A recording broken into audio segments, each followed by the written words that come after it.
Baik, pemirsa Fajar TV dan juga pendengar Fajar Radio, kita kembali dalam talk show kita di obrolan terkini. Terkait tema kita hari ini adalah SMP Negeri 30 Kota Makassar mendorong peningkatan prestasi siswa. Masih bersama dengan Kepala Sekolah SMP Negeri 30, Ibu Hijriah Enang, SPD MPD. Ibu, tadi kita sudah di segmen awal sudah mengetahui bahwa di sini ada banyak kegiatan ekstrakurikuler. Kemudian kita masuk ke proses akademik, bagaimana sistem belajar mengajar yang ada di SMP 30 ini? Proses pembelajaran di SMP Negeri 30 dimulai dari awal datangnya siswa. Sesungguhnya dimulai dari pintu gerbang sudah dilakukan pembelajaran. Pembelajaran apa yang dimulai di depan gerbang sekolah adalah pendidikan karakter. Di sini dibudayakan guru menjemput siswa, mengusap kepalanya, dalam hati berdoa, semoga anakku menjadi setelah keluar nanti dari sekolah menerima semua pelajaran yang diberikan oleh guru-gurunya. Jadi dimulai dari gerbang itu, setelah itu anak-anak langsung merapikan kelasnya dan itu merupakan pembiasaan sehari-hari. Kemudian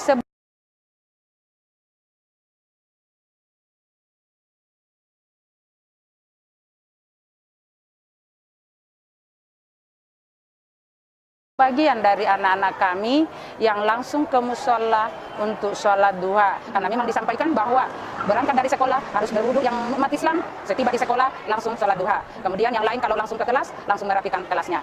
Kemudian setelah bel masuk, pembiasaan yang dilakukan oleh para tenaga pendidik mengecek kebersihan, merapikan lingkungan yang ada di sekolah, tidak dibiarkan ada pohon atau pohon sekecil apapun di dalam pot yang kelihatan tidak segar. Dan harus guru memerintahkan segera atau mengarahkan siswa sesegera mungkin menyegarkan itu. Kemudian di dalam pendidikan karakter sekaligus juga pendidikan lingkungan hidup adalah bagaimana memanfaatkan semua sampah-sampah produksi mereka. Ya, dengan cara memilah-milah sampah itu.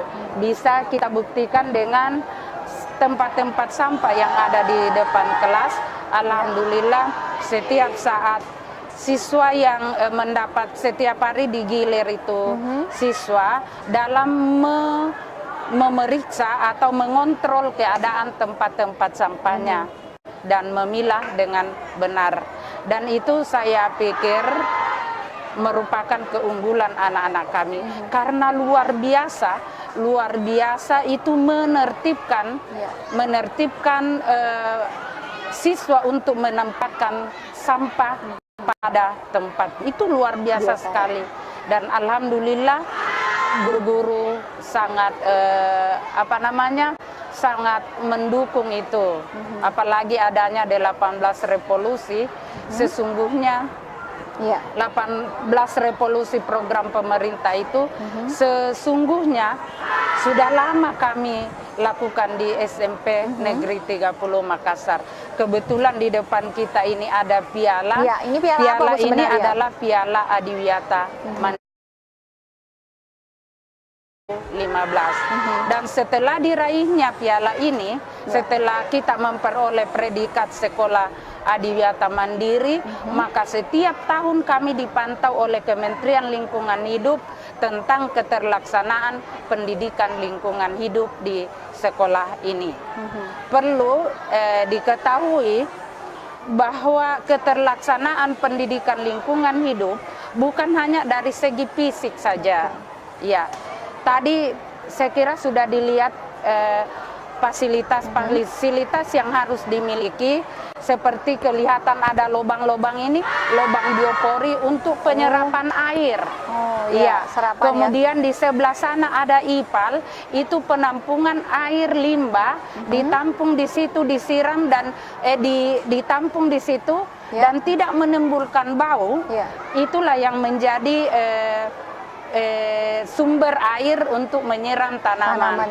Kemudian di belakang sana ada rumah kompos. Kita lihat di sini banyak pohon, maka tentu banyak produksi sampah daun. Dan alhamdulillah kita jadikan pupuk kompos di sana. Bahkan saya sering menyampaikan kepada anak-anak kami di SMP terbuka, ya, kalau mau mendapatkan uang cepat, kumpul itu sampah, saya kasih kalian karung, simpan di belakang kelas, kalau busuk karungkan, nanti saya bantu pasarkan di luar. Itu yang saya beritahu ke anak-anak, ya ada sebagian yang melakukan, ya. Artinya anak-anak yang kurang mampu dan ingin mendapatkan penghasilan, maka mereka lakukan seperti itu. Ya, berdaya guna Bu ya? Ya, terkait hal berdaya itu. guna sekali. Kemudian selain fisik tadi, Ya. tentu administrasi juga mencerminkan bahwa memang terprogram pendidikan lingkungan di sekolah ini, termasuk perangkat pembelajaran guru. Ya. Di perangkat pembelajaran guru, di setiap pertemuan itu sudah tercermin memang di situ bahwa sekolah jika dilihat perangkat pembelajaran guru, sudah dilihat bahwa sekolah ini memang sudah melakukan pendidikan lingkungan hidup. Bukan hanya dengan menata di luar, tapi yang paling utama adalah administrasi. Sekarang kalau pendidikan adiwiyata itu, pendidikan lingkungan hidup dalam sekolah itu 80% administrasi, 20% fisik. Untuk penilaiannya. Kenapa 80%? Karena mindset yang harus duluan ini yang harus terbangun ya, itu dulu yang harus dibangun, kemudian mindset. Dan saya melihat di teman-teman saya tenaga pendidik di sini, alhamdulillah luar biasa mindset mereka dalam menjaga predikat kita sebagai sekolah yang berwawasan lingkungan, sejalan dengan program pemerintah Kota Makassar, visi kami sudah lama, sudah sebelum ada program pemerintah revolusi pendidikan, visi kami itu menciptakan manusia yang berkarakter dan berwawasan lingkungan. Dan ini sudah sesuai ya, sejalan Bu ya? Sejalan sekali. Biasanya kalau di sekolah-sekolah itu Bu ya, yang ini terkait dengan pendidikan lingkungan hidup, yang melakukan kegiatan kebersihan adalah memang petugasnya. Kalau di sini semua unsur terlibat Bu ya? Semua unsur. Kalau ini untuk membiasakan Bu, ini kan ada yang masuk terutama kelas 7. Bagaimana Bu mengawali itu bagi mereka yang belum terbiasa ya untuk ikut serta dalam mendorong ini? Mengawalinya melalui dengan pendidikan lingkungan sekolah. Di SMP Negeri 30 Makassar, materi mengenalkan semua yang sekaitan dengan pendidikan lingkungan, termasuk sarana-sarana yang membantu menjaga lingkungan itu harus diperkenalkan dengan anak-anak. Kemudian yang berikut, mereka disuruh menyiapkan pohon dan menanam sendiri. Ya, itu. Jadi mereka diupayakan merawat pohon itu, tidak bahwa berupa pohon pelindung, walaupun hanya seperti di sana bunga apa itu, tapi tetap dia rawat, ya. Kalau memungkinkan pohon itu tumbuh besar, dirawat sampai besar. Kalau memungkinkan dia harus dalam keadaan kecil, maka dibantulah mereka bahwa begini prosesnya supaya tidak tumbuh tinggi. Dalam arti bahwa selain petugas kebersihan, guru-guru, kepala sekolah semuanya terlibat. Semua terlibat. Kemudian ada pendampingan terhadap siswa Bu ya? Dalam ikut serta melakukan pendidikan lingkungan ini, pendampingan khusus daripada guru?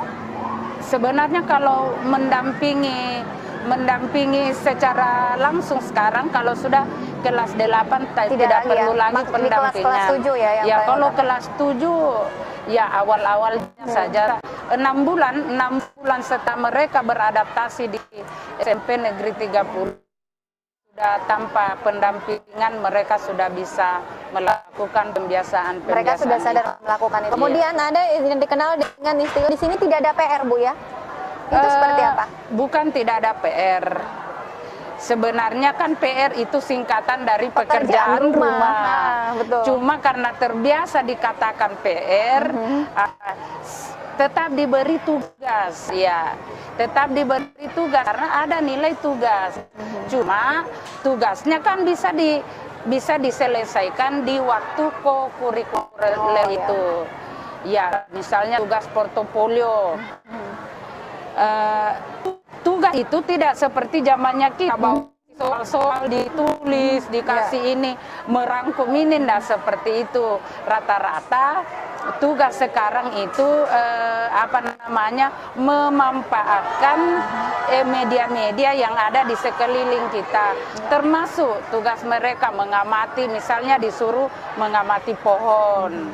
Apa yang kamu ketahui tentang pohon itu, mulai dari akar sampai dengan pucuk, itulah yang mereka tuliskan. Sesungguhnya tuh seperti itulah yang dimaksud di dalam pemberian tugas di kurikulum 2013. Baik, perbincangan kita semakin menarik Bu ya, tapi kita harus jeda terlebih dahulu. Obrolan terkini akan kembali usai pariwara berikut ini, tetaplah bersama.